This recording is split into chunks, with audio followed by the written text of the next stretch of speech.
In this video, let's talk about the Chiefs and their most updated injury report, a couple roster moves that they made today. Then let's look at the Damar Hamlin situation and talk about any updates that have surfaced since last night. But first, how about those? Hey, before I get started with this video, I just wanted to let you guys know I did drop a daily news update yesterday right before the Bills and Bengals game, but it did get suppressed pretty heavily by the YouTube algorithm because of the events that transpired during that game. And I just wanted to plug it right now in case you guys didn't see it for some reason. I don't necessarily make a bunch of money off the daily videos, but I'm more just sharing this in case you happened not to see it. Link is in the description down below. First off, the Chiefs decided not to have any players or coaches speak with the media today, and instead they're going to speak tomorrow. At least Coach Reid and Patrick Mahomes, maybe some others, I have no idea. But the organization released a short statement today saying, out of respect for Damar Hamlin and the Buffalo Bills organization, we are canceling today's media availability. So no pressers from Mahomes or Coach Reid. And this was pretty commonplace for a lot of NFL teams today. Many decided to give players, coaches, and the media space during this sensitive time with a current player fighting for his life at the moment. More on Damar Hamlin here in a bit. I first, though, want to give some Chiefs updates that happened today. There were a couple roster moves. Then there is an updated injury report. Then we'll talk about the big situation at hand. While the media didn't get to speak with any players or coaches today, they were allowed a brief media look. And here's some notes of what was observed. Left guard Joe Thuney was seen warming up with a taped up ankle. Sky Moore watched from the sideline. L'Jarius Sneed was not present, but Mecole Hardman was. He was spotted working at practice today and has until tomorrow to either be brought back onto the active roster as his 21-day window to return will come to a close, or they will have to place him on IR for the rest of the season. Hey guys, Editor Cole here, and since recording this video, the Raiders actually did release their injury report, but it's worth noting that the Raiders did not actually practice today, so their injury report is listed in estimation. And that's from the words of Charles Goldman of Chiefs Wire, and without further ado, here's the list of injuries. Wide receiver Davante Adams was limited due to an illness. Linebacker Curtis Bolton, shin, fully participated. Linebacker Darian Butler, concussion, did not participate. AJ Cole, the punter, had an illness. He was limited. Josh Jacobs, a running back, hip, oblique, limited. Jarrett Stidham, QB, with the right elbow, limited. I would assume he's playing, but that's interesting to note that the player, the QB, who basically replaced Derek Carr for the remainder of the season, is on the injury report. And then you had running back Zamir White with the ankle, who fully participated. And we will update you every day as the injury report comes out, and I do my daily news updates. Then the official injury report for Saturday's game against the Raiders came out just a bit ago after the media look, and it looks as follows. Sky Moore, hand, and L'Jarius Sneed, hip, did not participate. Joe Thuney, ankle, was limited, and Nick Bolton, rib, fully participated. Remember, all these guys got hurt in last week's game, and until we hear from Coach Reid tomorrow, it's hard to know how serious Sky's hand laceration is, Sneed's hip pointer is, or Joe Thuney's ankle. Coach did say they were going to MRI Thuney's ankle on Monday, and I would think positive things a little bit here if Thuney was actually seen out there warming up with his ankle wrapped and was able to participate today in practice, even if it was limited, but time will tell. And speaking of injuries,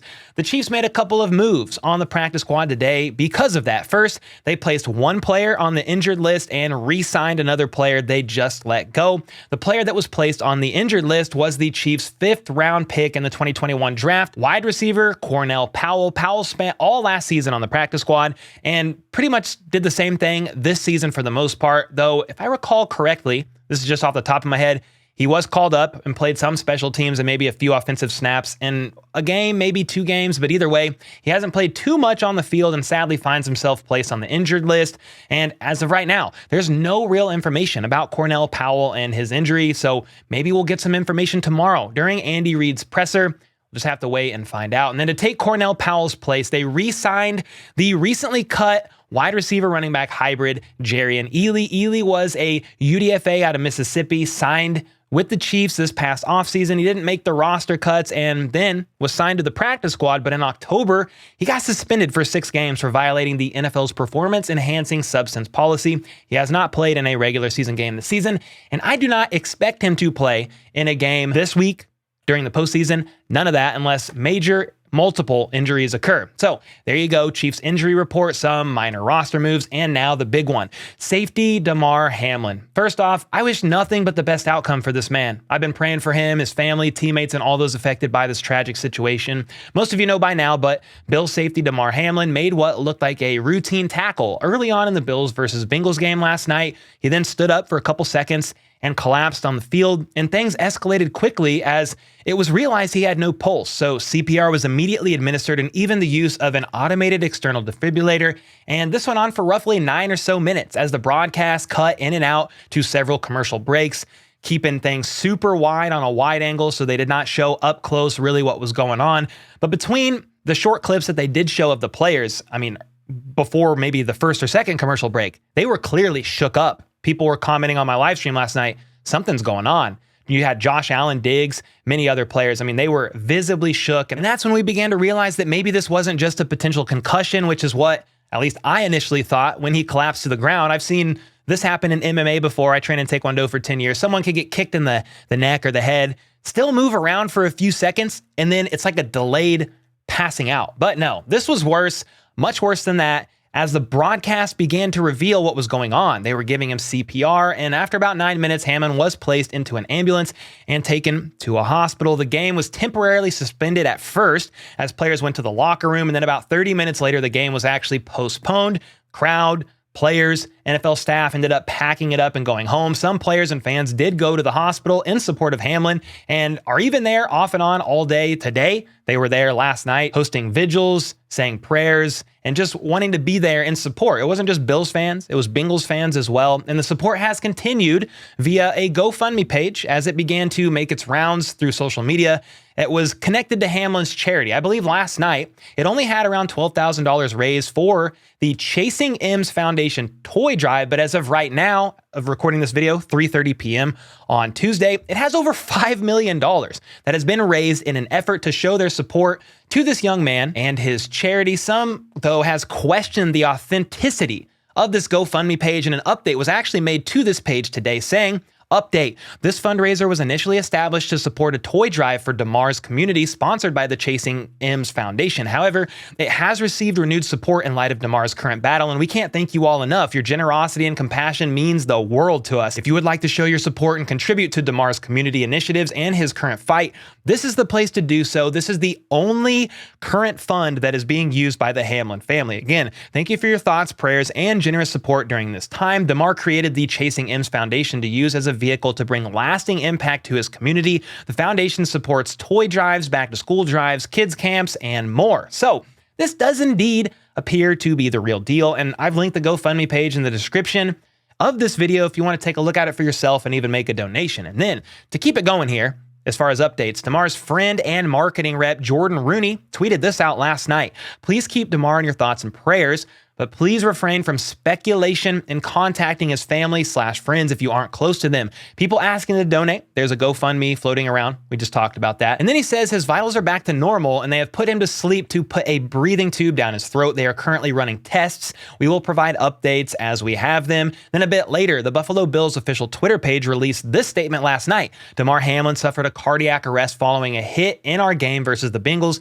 His heartbeat was restored on the field, which is good news that they're able to get it going there within minutes. And he was transferred to the UC Medical Center for further testing and treatment. He is currently sedated and listed in critical condition. They then released another update around 1 p.m. Central today saying Damar Hamlin spent last night in the intensive care unit and remains there today in critical condition at the University of Cincinnati Medical Center. We are grateful and thankful for the outpouring of support we have received thus far. Hamlin's family also released a statement today. It's a bit long, so I'll throw it up on the screen here, but they basically thanked everybody for the outpouring of love and support and said they will release updates as soon as they have any. Multitudes of players have taken to social media to let everybody know their support for Hamlin, to let everybody know they're praying for him and his family. And as it looks right now, every NFL team online has changed their profile picture from their own logo to this graphic that you see here that says praying for Damar, which is pretty cool. For what it's worth given the circumstances. And I know many are shook up about this ordeal. I was actually doing a live stream reaction to the game last night when this went down. I was shook up as you guys were. Definitely was a hard situation to navigate in real time. It's a terrible situation overall and something you never, ever want to see happen on the field of football. I freaking hate it. And still, in spite of the serious situation going on, the question remains, what is the league going to do in response to this horrific situation? Yes, but it was a situation that caused a game to be postponed. Well, the NFL made an announcement a bit ago saying the NFL continues to be in regular contact with the medical team caring for Damar Hamlin and also the Bills and Bengals organizations and the NFLPA. After speaking with both teams and NFLPA leadership, NFL Commissioner Roger Goodell informed the clubs today that the Bills-Bengals game will not be resumed this week. The NFL has made no decision regarding the possible resumption of the game at a later date. The league has not made any changes to the Week 18 regular season schedule. We will continue to provide additional info as it becomes available. So there you have it. The game is pretty much in limbo at the moment. Many are trying to sort out what that could even mean. I mean, there's several ways this could go. You could push all the games back a week, I guess, including the postseason, maybe cancel the Pro Bowl and then keep the Super Bowl as is so that this game could happen to be finished. Someone suggested maybe they play next Thursday Night Football. You could have the game end as is with the Bengals winning 7-3 as when they stop the game. You could have the game end in a tie, or possibly a few other scenarios could play out as well, such as they nix the game completely and then base team seeding in the postseason by win percentage rather than overall games won. Honestly, I have no idea, but Jeremy Fowler with ESPN did say this. He said, "The sense I get after asking around is the Bills would be surprised if the Bengals game resumes at all. There's just no clean way to do it." So everybody has an opinion of what should happen with this game. Should it be a tie, this, that, or another? Then everybody has an opinion on what caused this scenario to play out with Hamlin and his body. But I'm not here to break down any of that. I'm not really even here to dig into my opinion of what should happen to the game because honestly, I have no idea. We're kind of wading through uncharted territory. And with all that being said, guys, if that could happen, from what Jeremy Fowler from ESPN says, that he would be surprised if the Bills would actually play this game given the circumstances, I mean, that could possibly mean the Buffalo Bills forfeit this game, which then gives the Chiefs the 1 seed in the AFC if they beat the Raiders on Saturday. And to me, man, I'm not the biggest fan of that scenario. I think it's weird, you know, for this to happen, Bills forfeit, Chiefs win and get the 1 seed. I'm not in charge. I don't know. It's just a bit weird to me to get almost handed the 1 seed after not even knowing how this game, Bills and Bengals, was going to play out. But I'm just reporting what I see and read, and there's some options as they currently present themselves. What would you guys like to see happen, man? Does the game need to resume and then a tie end as is with the Bengals winning 7-3? Do you think the NFL pushes everything back a week? Maybe they play on Thursday Night Football.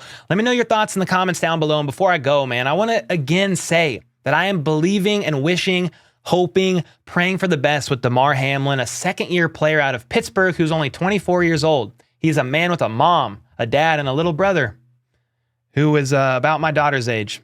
You know, he's got family, people that look up to him, people that care about him, friends, family, teammates, etc. This is bigger than a game, guys. Life is precious, and each day is a gift. So I hope, if anything, that you take from this video, that you would go and hug your loved ones and make the most of the day. Today, the day that we are given, for we never truly know what's in store for the future or the following day.